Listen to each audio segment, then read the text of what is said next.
తెలంగాణ కోసం ఎవరి కాళ్ళు తనలాడిండ్రు కానీ బంగారు తెలంగాణ కోసం అయితే లీడర్లు అంతా ఒక్కటైతున్నారు. పార్టీలు, జెండాలు, సిద్ధాంతాలు, ఎనకటి తిట్లు అన్ని పక్కకు పెట్టి బీటీ జెండాను మోస్తున్నారు పబ్లిక్ కోసం.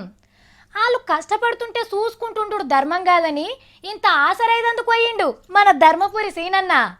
పుష్కరాలు దాటేదాకా మంచి రోజులు ఇవ్వని ముందుగానే మేలుకయిండు. సీఎం సార్కు శాల్వా కప్పి పూల గుర్తిచ్చి ఆయన చేతులతోనే గులాబీ కండువ కప్పించుకొని టీఆర్ఎస్లో చేరికైండు ధర్మపురి సీనన్న బంగారు తెలంగాణ కోసం.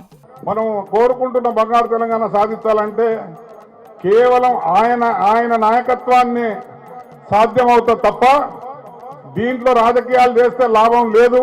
పార్టీల చేరికైండు కాబట్టి పాత అన్ని మరిచి కేసీఆర్ సార్ మీద గులాబీ వాన కూర్చేంత ఇనసం పైన మాటలు మాట్లాడిండు పెద్ద మనిషి. ఇక ఎంకసిరి సీఎం సార్ మైక్ అందుకున్నాడు. ఇద్దరు నడుమ సోపతి తెలంగాణ కోసం సీనన్న పడ్డ కష్టాలు యాద్ చేసి ఎట్లయితే రాష్ట్రం బలంగా తయారైతుందో వివరంగా చెప్పిండు పబ్లిక్ లీడర్లకు. టీఆర్ఎస్ బలోపేతం కావడం అంటే తెలంగాణ బలోపేతం కావడం దాని డౌటే లేదు. వారికి నేను సాల్యూట్ చేస్తా ఉన్నా. ఇదే ఆలోచన అందట్లో కూడా ఇలా ఉండాల్సిన అక్కర ఉన్నది.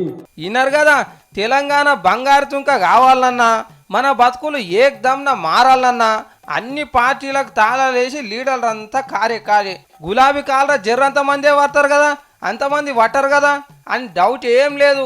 ఎందరు వచ్చినా ఎక్కించుకుంటారు. కేసీఆర్ సార్ ఇంత వివరంగా చెప్పినాక కూడా టీఆర్ఎస్లో షరీక్ కాకుంటే తెలంగాణకు నష్టం చేసిన వాళ్ళు అవుతారు చూడండి.